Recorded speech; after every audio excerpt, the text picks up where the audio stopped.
I love seeing someone who can punch above their weight class. I love it. And the way that I oftentimes see that come out is it doesn't mean you need to be the smartest person in the room. It doesn't mean you need to be the most articulate person in the room, but sometimes it can just be that you're the most bold person in the room. Welcome to the Rising Leader Podcast, bringing forth the new wave of rising leadership and helping leaders find purpose, connection, and results. This is your host, founder of Alluviance, Alex Kremer. What is up, y'all? Welcome back to the Rising Leader Podcast. If this is your first time on the show, we welcome you. Just as a reminder, the purpose of the show is to bring forth the new wave of rising leadership. We are helping people feel a greater sense of purpose, a greater sense of connection with themselves, as well as with other people. And oh, by the way, let's drive some great freaking results. So I am here with the amazing for round two, actually, Armand Farrokh. So what's up? Let me say that last part. Remind me how you say your last name. Farrokh. Everyone gets it's all good. You got Armand right. A lot of people say Armand. Farrokh. Armand Farrokh. Yeah. Okay. So I am here with the amazing Armand Farrokh. So Armand, what's up, brother? Good to see you. It is great to be back, my man. In the first round, we talked about all things, the inner game of being a sales leader and all that stuff. And I think we're going to get pretty tactical today. And I appreciate you bringing me back on. You know, if people do not know who you are, they're either living under a rock or they need to figure something out with their life. But for those who do not, I'm just going to do a favor or give a quick refresher here for you. So Armand, you are the founder of 30 Minutes to President's Club, which is focusing on sales tactics and the toolkits. It's one of the best podcasts in the market today. And I would just say it has been also great being a guest on that show a couple of times. You're also the former VP of sales at Pave. You did it at the age, I believe you were under 30. Hold me accountable to that statement, being a VP of sales under 30. I was 29. That's correct. Which is absolutely insane. And also a former sales leader at Quota. So you've got two incredible tech companies under your belt. You're also the go-to-market advisor for 3 different companies. And you know what? Which I think is also one of the really coolest things about you, which we did not share in the last podcast, is you are an author now, which is... That's correct. I mean, that's a pretty badass thing to be able to say that you're an author. You know, it's so weird that that's a thing. And if you asked me what my life would have looked like 6 years ago, one, I didn't even know I would be in sales. 2, let alone be recording a sales podcast and writing a book about cold calling, let alone a book. It's called Cold Calling Sucks, and that's why it works. And so I feel like I've dedicated my life to teaching people how to sell, how to cold call, and how to change their life through sales. And that book is very much the embodiment of that. And so hopefully we'll be able to teach some people how to train their reps to do similar types of things out in the field today. What is the book called? It's called Cold Calling Sucks, and that's why it works. I love it. Where's the best place if people want to check it out? How do they actually buy it, download it? What is the best way to actually do that? Yeah. So depending on where you buy your books, like you can either just look it up on Amazon if that's your thing, or you can go to 30mpc.com/book and it'll tell you everywhere you can get it. You can get it from us. You can also preview chapter 1 for free on that website there as well. Okay. Hell yeah. Well, congrats on the book launch. That is absolutely amazing. And you know, we were talking a little bit about what we wanted to cover on this pod here. And just like you said, in our previous conversation, we talked a lot about the inner game of sales, the inner game of leadership. We really dove deeply into your story and how you do it from a holistic level. So if people want to check that out, Armand has a great story and they can dive in there. The thing we don't usually do on this podcast is get into very tactical oriented stuff. And so I actually want to do that. So this one's going to be a little bit different. And one of the reasons why we want to do that here is 30 Minutes to President's Club. It is a very tactical oriented show. And you are also interviewing people all the time about how they're going about building teams, driving revenue, hiring, all this sort of stuff. And so I actually want us, let's kind of break this into 3 buckets. It's almost like the before, the middle, and the end when it comes to how do you build a great team? How do you drive revenue? And also, how do you create ongoing development? And therefore, the byproduct of that is just a phenomenal culture. So let's start off on that first bucket there. That like, okay, you just became a leader. You got no reps on your team, or maybe you got some reps on your team. You got to build out the whole, people, top reps, all that stuff. Where do you go? What's your methodology for actually going about that? So the first thing is when I joined Pave, we were at $100,000 of ARR. It was under 100 customers. And we had like $300 customers. It was truly, there was no product market fit, no company, no product practically. We had nothing. And so I had to hire for a very specific type of person who could operate in that environment. And I also needed to hire a very specific type of person that I going to be a critical anchor in this team, because every future person we hired, that person was going to interview. When you're hiring your first 5 sales reps, those people are like the megaphones into the sales organization. When you get to 10, if you didn't get the first 3 right, those next 7 are going to have all types of cultural issues and all kinds of things if you didn't start your sales team on the right foot. And so the first thing that I wrote down, what are the 3 or 4 principles that I'm going to look for in an account executive? And so I said, okay, what's the team that we want to be? So we want to be a team where even when inbound comes, which it was not, even when inbound comes, we always have the ability to outbound and pick our customers. So that was number 1. It's like, I need people who can outbound. Number 2 is I want people, when they actually get in front of a customer, we're selling to HR people. We're selling compensation software. Like we're talking about heavy stuff where it's raises, people who don't get raises, people who get low performance ratings, high performance ratings. You got to have someone who can sell a little bit with a soul. And so the second thing we were looking for was someone who could sell in a way that didn't feel like selling. So I wanted to find someone who could sell in a way that didn't feel like selling. And then the third thing that I looked for was we weren't going to build this team all on me. When you join an early stage team, my expectation is you are 70% a rep, 30% a VP of sales, because you're helping me build this team. And I would always tell people upon the first training, I'd be like, hey, this week I'm teaching you this discovery training. Next month, one of you is going to be teaching this training instead.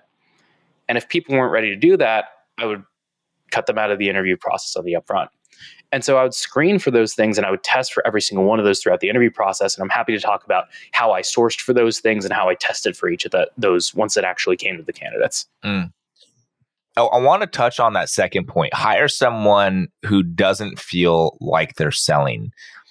What does that actually mean to you? Like, how do you know someone is going to be a really good seller without asking them to do a mock discovery call or a give me your pitch or whatever it might be? Like, what are you specifically looking for? So that one is really hard to screen on a resume, almost impossible. It always comes out in the actual live interviews. So I'm going to test for someone's ability to sell in a way that doesn't feel like selling in 2 ways. The first is before the mock discovery. My first interview was always me and them. And I want to get a general sense of how they sell. And then I want to get a sense of their sales process. So those are the 2 questions I always ask in an initial screen. Be like, super high level, this is purposely open-ended. How do you sell? And it's amazing when you see what people say in those answers, when you get down to their style of selling. And then the second question. That's a good question. I just want to double click on that because it's like, if somebody asked me, how do I sell? I'd be like, well, I really try to connect with somebody. I try to ask them very heaven-based questions of like, what's the vision? And then I also try to figure out what's the hell, i.e. what's actually holding you back from getting there. And I also try to bring a certain amount of challenge, like, hey, expertise, but also some playfulness, some levity to it as well. Like, I guess, how would you feel like, first off, is that a good answer? Second off, it's like, how do you actually determine like if someone's just like actually telling the truth or if someone just BSing their way through the answer? So now I can ask you 2 or 3 questions in return based on that answer. So let's play this out live. Okay. What I would ask someone like you is I would be like, okay, Alex, talk to me. How do you get someone describing the heaven state on a sales call? I would ask them, what is your vision 3 years from now? And then I would ask them, cool, what is the feelings or emotions that comes up when you're actually there? Who else is that impacting? What else is that impacting? What does that enable you to do? Like, essentially, I'm really trying to get people into a state where they're selling themselves on their vision and they're feeling the excitement and the aliveness that would come from that. Great. And so I already know you're in the world of selling in a way that doesn't feel antagonistic. It feels like same side selling. You're trying to get them to come up with the answer themselves. But where it really gets tricky is you described both the heaven and the hell state. Usually where sales starts to feel cringy is when reps start to ask for power, they start to pry for pain, and they ask these really cringy impact questions, or they say, I need to get in front of power.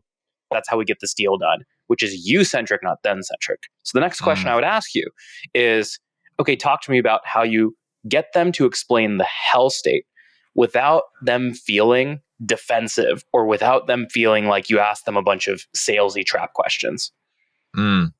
Well, I would say it's all about how you frame the question. So I can't just be like, cool, what's holding you back? I would actually say like, awesome. Like, I love that heaven, or I love that vision right there. Like, I want to ask you the next question. It might be a little bit of like a tough question for some people, but I also think it's a really important question just for me to just be direct with you. It's like, hey, like, what's holding you back, dude? Like, what actually prevents you from actually being there? Or another way of saying it is like, hey, what's your work that you need to be with or work through that it would actually hold you back from actually making that happen? And then my follow-up question would be, cool, let's just hypothetically say 365 days goes by and you're in the exact same state. Like, again, just ask you like a question that I think is just important for you to answer. Like, how do you feel, dog? Like, that's how I at least would go about that. So what I'm picking up is I'm picking up a couple different tactics you're using. You may or may not even realize what you're using, but whenever you ask a hard question, one thing that you can do to soften that question is you can just say, look, I recognize this is a really uncomfortable question. And I think the fact that you even recognize that shows that you're aware of the questions that are going to be more cringy. You're aware of the questions that are going to be more salesy. When you're reframing this, not in terms of why you need to get the problem, but this is so we can really figure out if it makes sense for us to work together. Like, how much does this actually matter in the grand scheme of all the other things that you're working on, right? Is this actually worth going after right now? You frame it in terms of them, not in terms of you. And that's what I'm looking for, is anyone can give me the one-liner on how you sell. Anyone can give me the one-liner on this is my sales process. But then I just start to ask them questions around like, okay, like I know you want to get pain. I know you want to get to power. Make it real for me. I basically put them in a 30 MPC interview. I'm like, give me the questions you're asking to ask for power. And that's how I figure it out. Damn. Okay.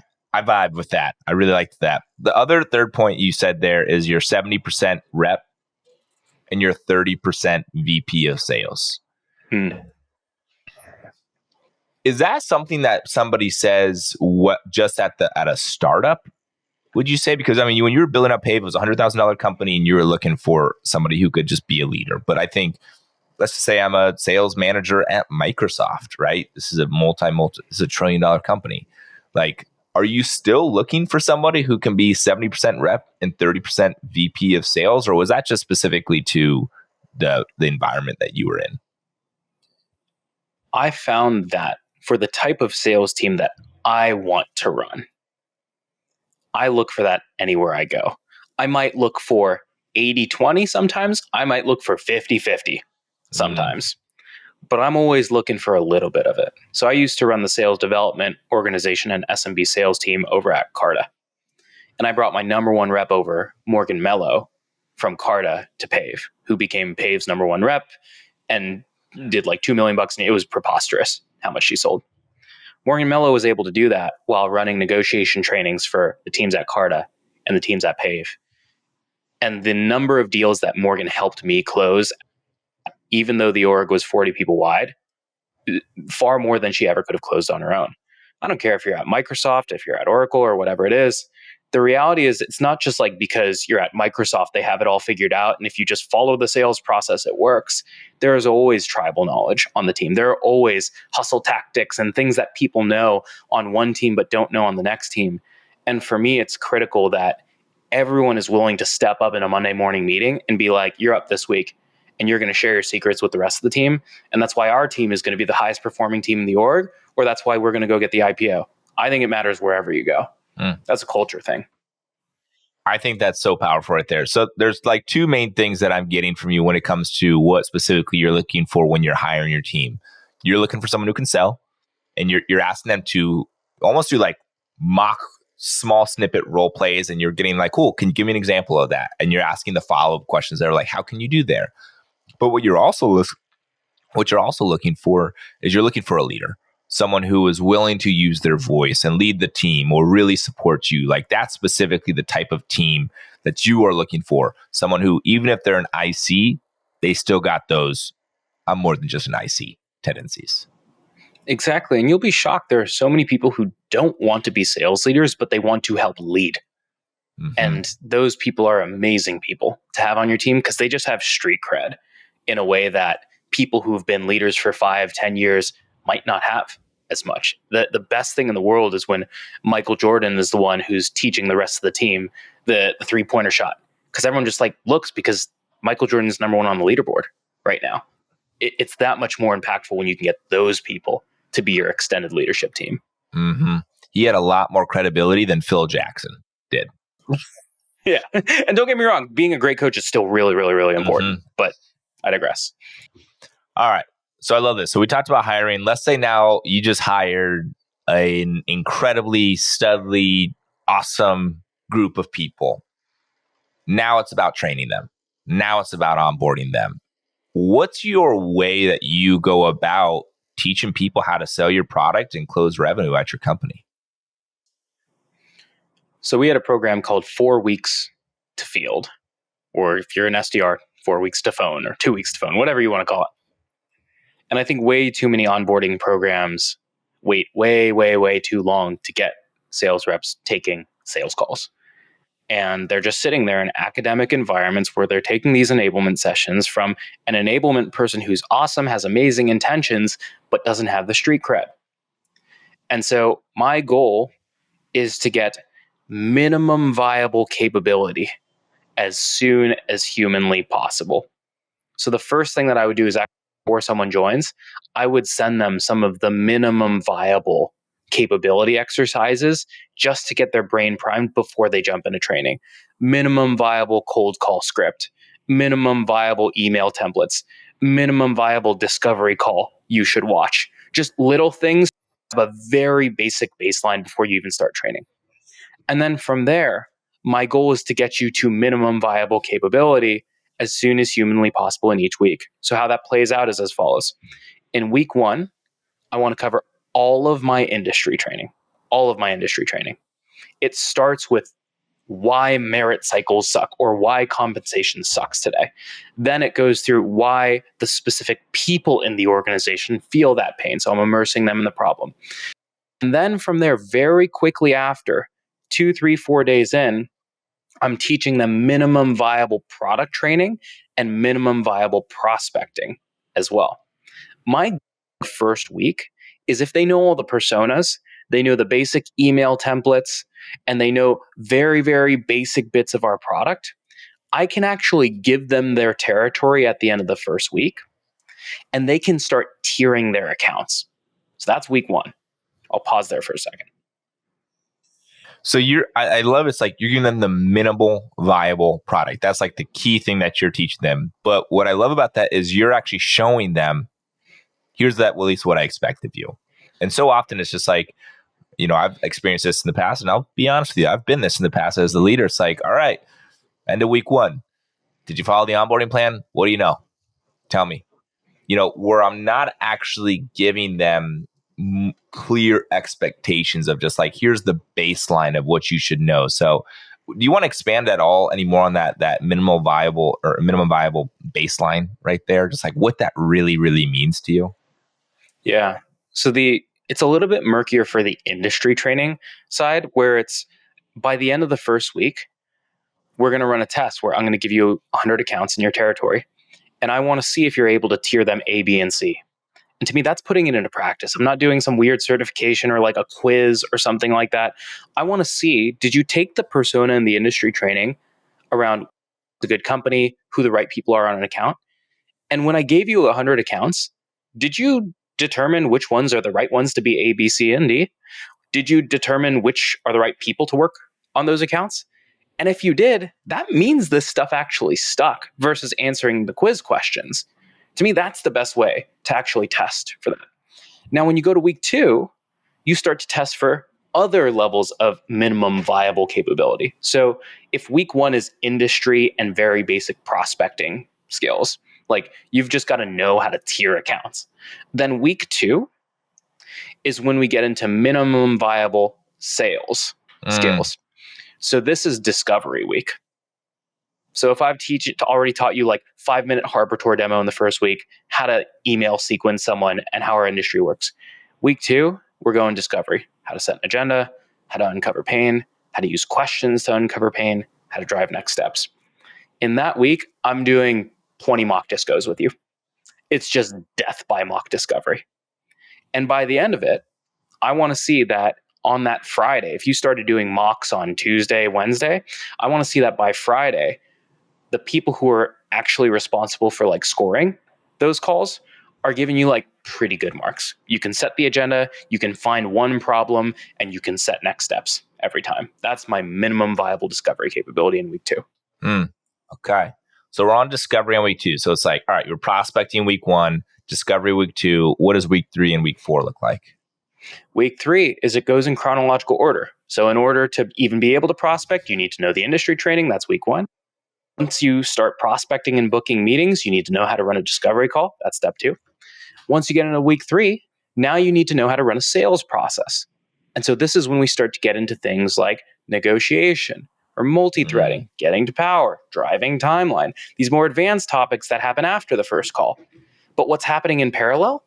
A lot of this stuff doesn't actually matter for SMB deals. And so what are we doing? We're getting you even closer to the field. So we have a disqualified lead round robin, tons of tiny SMB deals. Companies under 100 employees never buy PAVE. And so we would just start throwing them into these SMB deals. And it's like, great, you've passed trial by mock. And if you didn't, we don't put you on this round robin. But if you've passed trial by mock in week 2, in week 3, you're learning process and you're taking these SMB demos. And now you've gone from sort of like 70 to 80% classroom style learning in week 1 to now it's like pretty much like 50-50 or 40-60 learning versus doing in week 3. Got it. Okay. Man, I'm just thinking of like having an onboarding process like this. I love like it's almost like hey, 4 weeks to field. Hey, we're in 4. It's just like a motto right there. It's an urgency that's to it. And what I'm loving about this so far is you're not just teaching me how to sell my product. You're teaching me sales training, right? You're teaching me how to think about my accounts, how to think about discovery, how to think about my process and negotiation. And when it comes to a sales rep on your team who's excited, they're not just excited, especially right now, they're not just excited about making more money. Sure, that's a wonderful benefit and everybody wants that some way or the other. What people are wanting now more than ever is they want to learn. They want to grow. They want to be at a place where it's like, hey, how's your 1 month going at PAVE? They're like, man, I'm feeling like I'm already moving and developing as a sales professional. I'm bought in right there. And that goes back to your other point of like, you're making leaders. So when it comes to just creating a powerful culture of people who are invested into it, if they feel like they're learning, you got something good there. And along the way, what's happening in these trainings too is they're being run by the top reps on the team. So they're getting to know and they're getting to see the top reps in action. And that's what I believe the role of sales enablement is your job is not to run the trainings. Your job is to be the director or the producer in the chair. Let the star actors run the trainings, but make sure that the trainings are watertight. Make sure there aren't gaps in them. Help them build the decks, help them structure it. A lot of times sellers will shoot from the hip and they'll be like, this works for me. No, make sure that all 4 steps are mapped out properly. If there's a gap, call it out. That's the job, but then let the star players coach. And so that's what happens in the 3 weeks. And then in the 4th week, if they've passed those 3 weeks, now they're in the field on supervised discovery calls. So supervised by reps, managers, etc. And that's 80% doing, 20% learning. And there's a lot of coaching. That's when you transition. In week 4, you transition from training to coaching. Training is just downloading information into your brain, creating principles. Coaching is enforcing principles or tweaking the actual behavior to make it in line with the intended behavior that you want the reps to be executing on the calls. I want to really highlight that point you said. I haven't heard it spelled out that way. Training is teaching, where coaching is then tweaking or like help, like sharpening essentially what they're doing there. And I think so often, people don't know which one is which or which one is required because, many leaders just want to teach and teach and teach, and they think that's their job. Their job is not just to teach. Their job is to refine or ask powerful questions or get people to realize something on their own. It's like, I actually just made a post about this on LinkedIn. It's like, I about a year or so ago, I stopped seeing one of my coaches because every single time I would go to my coach and I talk about a situation, he would just come on and tell me all the different things that I should be doing or what I should be thinking about. And while they were phenomenal answers and I should be doing all that sort of stuff, I was like, dog, ask me a damn question or lead me to the answer on my own, because I'm the type of person that when I talk things through, I'm able to get to the answer and understand it at such a more powerful way versus just giving me the answers to the test. And I love that. That's the training versus the coaching there. I mean, let's put this into practice. You're doing a team tape review. I love team discovery tape reviews. You go in, your rep sets the agenda, and let's say that you have a 3-part agenda: purpose, plan, outcome. And they forget the outcome, which is anchoring to the next step at the end of the call, at the beginning of the call. You pause the tape, everyone on the team is looking around. An average sales leader says, great agenda, just remember the outcome next time. A great sales leader looks at the rep. They're like, I think you caught it, right? There are 2 things that went great right there. If you were to do that agenda now, looking back at it, how might you run it back again? Give them the chance to take a look at it and even ask you to play it back a second. And they'll be like, hold on, let me see it again. And they'll be like, I missed outcome. And it slows you down. To be clear, coaching is slower. It's slower to coach than to just give them the answer. But that only have to do it once you coach it that way. Could you say that last part again? Because it cut out for some reason there. Yeah. So it's like coaching only happens once, and or slower, but it's once. Yeah. Coaching is always slower. It's much faster to just give someone the answer and tell them what they missed. But when you coach them and get them to come to the answer on their own, you only have to do it one time and they'll remember it forever. Man, I'm taking notes right now. All right. So we're on this.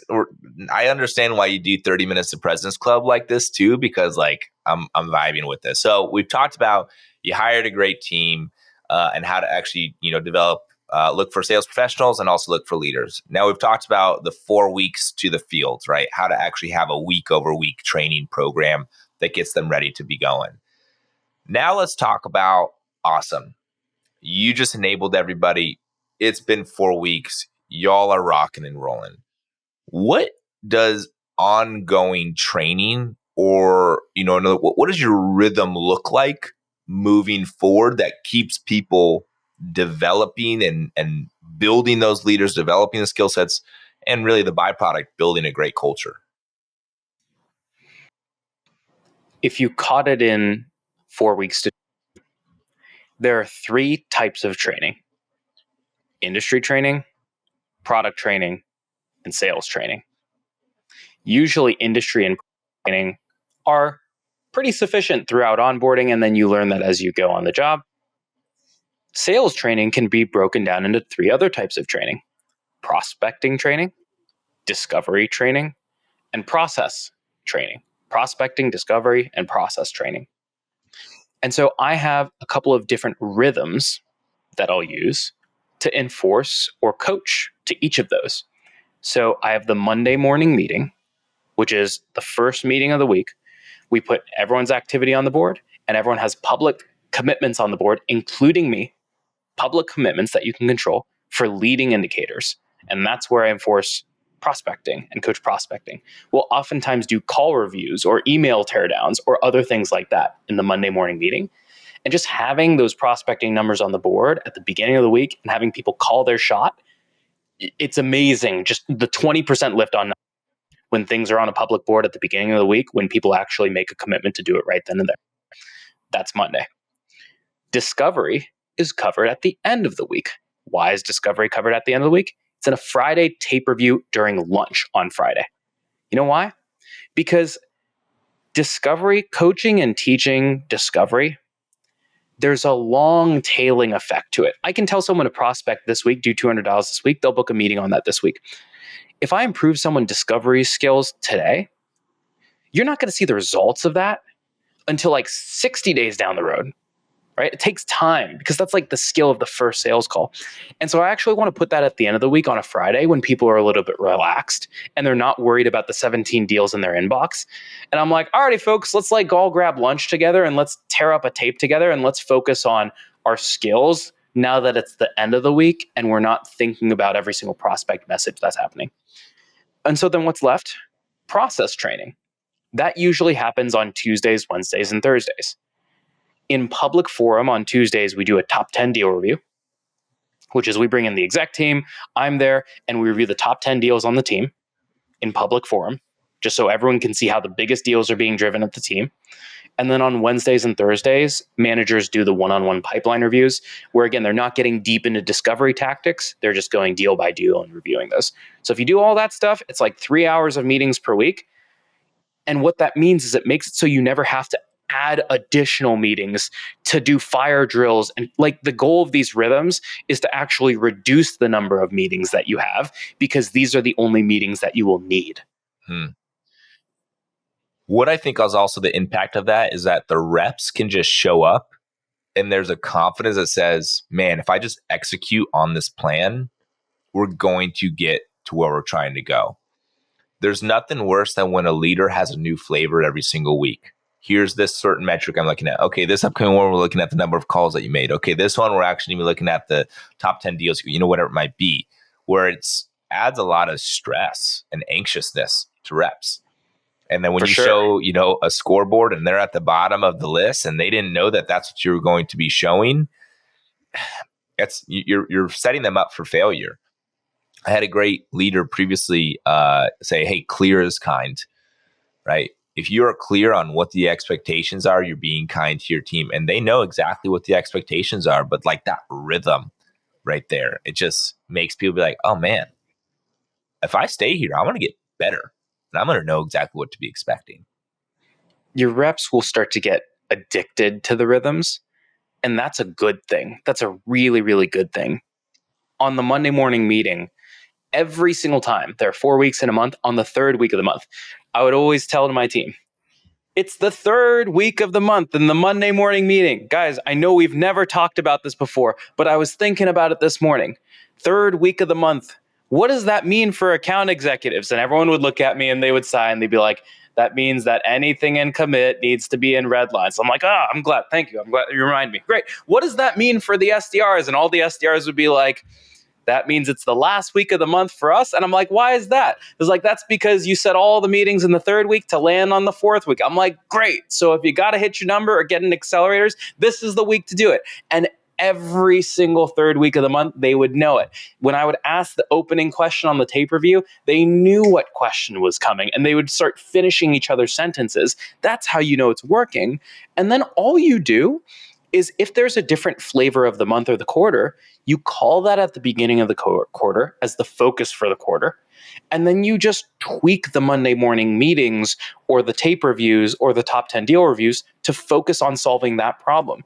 So if you're really struggling with this competitor, then you just say like, awesome, for the next 5 tape reviews, we're going to review only tapes on this competitor. It just lands right back into one of those rhythms. So everything else is held constant, but you're still able to move to whatever you need to solve in your sales organizations. Mm-hmm.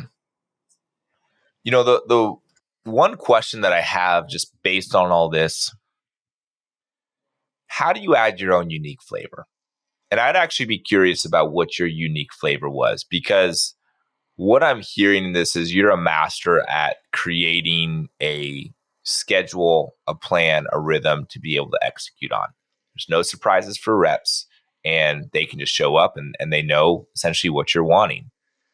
But what about when it comes time to stop being so stale, dare I say? Stop being so like, okay, guys, it's like that question. All right, guys, 3rd week of the month. What does that mean? And there's some sighs, there's some eye rolls. And sure, there's an unbelievable amount of value in it because you're teaching them. And now hopefully, as they've continued on their career, you're not their sales manager. They know that the 3rd week of the month, they're like, damn, I got to have this in Redline. So you're actually helping them become much better at this as a sales professional. But don't you want to be different? Don't you want to be quirky, unique, fun, weird, do stuff like, how do you incorporate that into your schedule? And I guess, kind of personal question, like what was your uniqueness, your flair that you typically brought? Yeah. So I'll return the question with a question. Do you work out in some routine or some fashion? 100%. Yeah. How often do you work out and when do you work out? I feel where you're going with this. I work out about 4 to 5 times a week, and I go to this place called On It Gym here in Austin, Texas, and it's group workout classes. Group workout classes, awesome.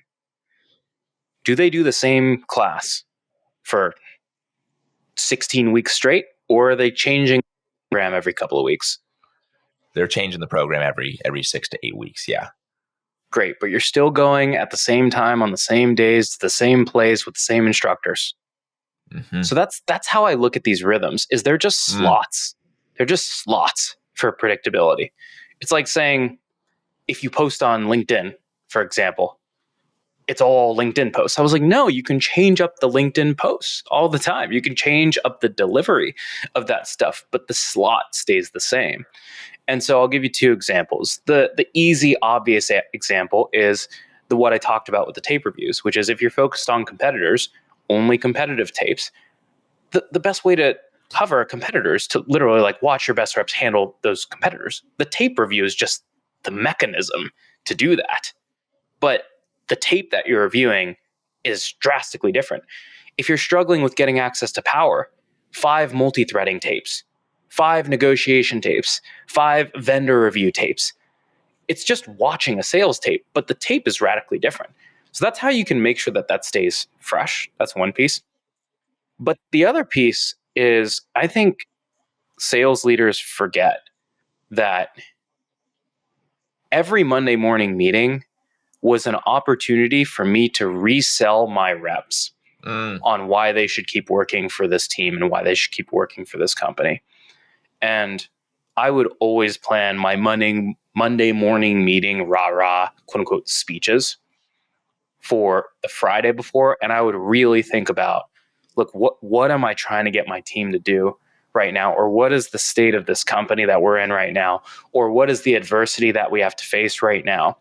And for example, when the economy started turning, I started telling everyone, I remember it felt like I was doing a Braveheart speech, where we were basically telling everyone, guys, we're going into battle. The economy's flipped upside down. Every other day, there's a different layoff going on in tech. People are losing budget. And yeah, it really freaking sucks. It sucks to sell out there. And then I had this long spiel around how, congratulations, everyone is wearing a weight vest today. And it's going to get really hard to work out in this weight vest. It's going to suck. The deals that we're going to slide by and slide all the way through to close one, you're going to lose them if you drop them for a second. And guys, this is a good thing. And the reason for this is this weight vest is going to come off at some point.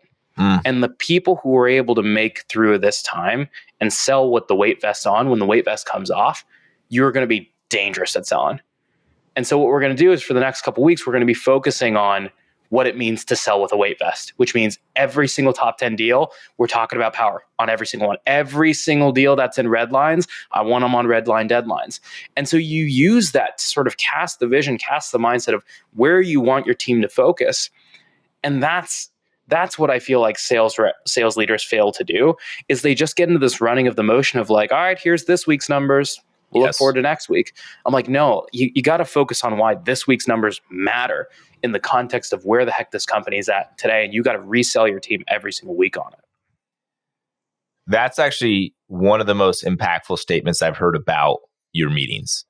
Each Monday or Tuesday meeting is an opportunity to resell to your team why they should still work for you, give a fuck, and sell the product. Yeah. And if you're going through the motions, hey, it's important. Hey, we got to go through revenue. We got to go through KPIs. We got to go through pipeline. That's just always what we do on our Monday or Tuesday meetings. But there's always that portion at the very beginning to tap us back into the why, even if it's something similar to what you've done in the past. And the times when I've seen the best leaders do it is when they're actually authentic and real and raw, whether it be something that they're dealing with, whether it be just, hey, economy is shit right now, or whatever it might be. It's like it gives people a breath of fresh air. And oftentimes too, and not all leaders know how to do this effectively, but when they can be vulnerable about something that they're struggling with, what it allows to happen is the reps on that team can actually step up into their leadership. You're empowering your team to lead you. It's that dynamic leadership kind of terminology right there. Empower your team to lead you by saying, hey, I need to be led a little bit. And it just creates this team camaraderie there. But it's like having some intentionality of like, all right, how do we bring heart into this team once again? I really I love that right there because it's not common. Well, I feel like for whatever reason, when it comes to things like quota increases or territory, the shadows all of a sudden pop up where sales leaders are afraid to explain why these things need to happen. It's like, you think the sales leaders want to increase the quotas? Like, I mean, Alex, have you ever been like stoked to give someone a quota increase? Well, if it came with an increase in OTE or bump, then I'd be okay with it. Yeah, but for sure. Otherwise, no. If it's like, hey, you're getting a 25% pay raise and a 25% quota increase, it's like awesome. Like that's win-win. It's like, no. You're just going to sell more. It's like, let's be clear. You're just going to go sell more. No one enjoys delivering that message. But 9 times out of 10, it's because you had success in the past. And there are 2 ways to increase productivity or sell more revenue. You either need to sell more per rep or you need to hire more reps. And when I'm looking my CFO in the eye or when I'm looking my board in the eye, what I tell them is I'm purposely going to be running with a leaner sales team because I believe that elite reps are scarce in the market. And I believe that this team can all carry a little bit more of a load than what you'd normally expect. And I'm going to project attainment to be 100%. And I'm going to underhire a little bit because I've seen this team overperform before. And everyone's going to have to carry a little bit higher of a quota because of that. But I'd rather die at the mill with this team all day as opposed to run a bloated sales team where the bar for talent goes down. And that was exactly what I told my sales team when we increased quotas by 20 to 25%. And my personal number went from 6 million to 20 million in a year. And I was like, let's step up to the plate because that's what we did last year. And I've never seen a team applaud after a quota increase. They were stoked. Like they were so stoked because it was like, we got this massive valuation. We have this like crazy growth goal that we need to settle into. We're not going to bloat the team. Like we're all under this pressure, but like if we can do this, we will be the best sales team in the world. And they ran right in with me, and it hurt a lot, but we were all in the same shoes at that point. So yeah. Damn, Armand, I love this, man. This is so powerful. I have two questions for you. But before I do that, man, I really want to acknowledge you, dude. You have a wisdom to what it takes to run a great sales team and also just be a great sales professional. I've heard it many times before, and you've seen great success so far in your life already from what you're doing, man. And I really do feel like you're just at the beginning of the beginning with it. So just massive credit to you. My first of two questions. First off, remind us what your book is called. Yeah, it's called Cold Calling Sucks, and That's Why It Works. And folks, if we didn't talk about cold calling much on this, we talked about it a little bit with the prospecting stuff, but if you run sales teams, if you have SDRs, the 3 or 4 things that make this different from every other prospecting book in the world is it is mind-numbingly obvious how we walk through every single step of a cold call, from opener to value prop to objection to voicemails to gatekeepers to how to plan your day. Number 2, we have talk tracks for every single step of the cold call, so you literally know exactly what to say. And number 3, you will know how those talk tracks sound as well, because there are QR code clips throughout the book that you can scan while you're reading to listen to how the cold call should sound.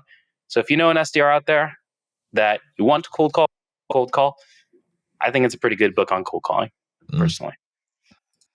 Well, I just got to give you credit, man. It's always been a goal of mine to write a book. The fact that you've done it, I mean, just epic, very epic. All right, here's my last question for you. And this is always the question I ask at the very end of this podcast. So you've already answered it. So it'd be fun to actually go back and see how you answered this the first time. But here it is. This show is called the Rising Leader Podcast. My question for you is, what do you view as the rising leader? You probably get a lot of people to pause here, huh? I think that means that you're taking the question seriously.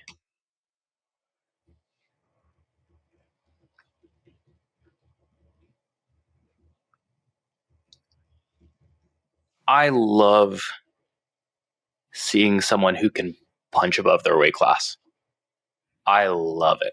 And the way that I oftentimes see that come out is it doesn't mean you need to be the smartest person in the room. It doesn't mean you need to be the most articulate person in the room. But sometimes it can just be that you're the most bold person in the room. And you didn't let your inhibitions stop you from cracking the joke in the room that made the executive laugh. I mean, Alex, you've seen this. When junior reps get in front of a VP of sales, when an SDR gets in front of a VP of sales, all of them stiffen up. They all get real tight and real polished and all of that stuff. And you might have a stodgy CRO or a VP of sales or whatever it is.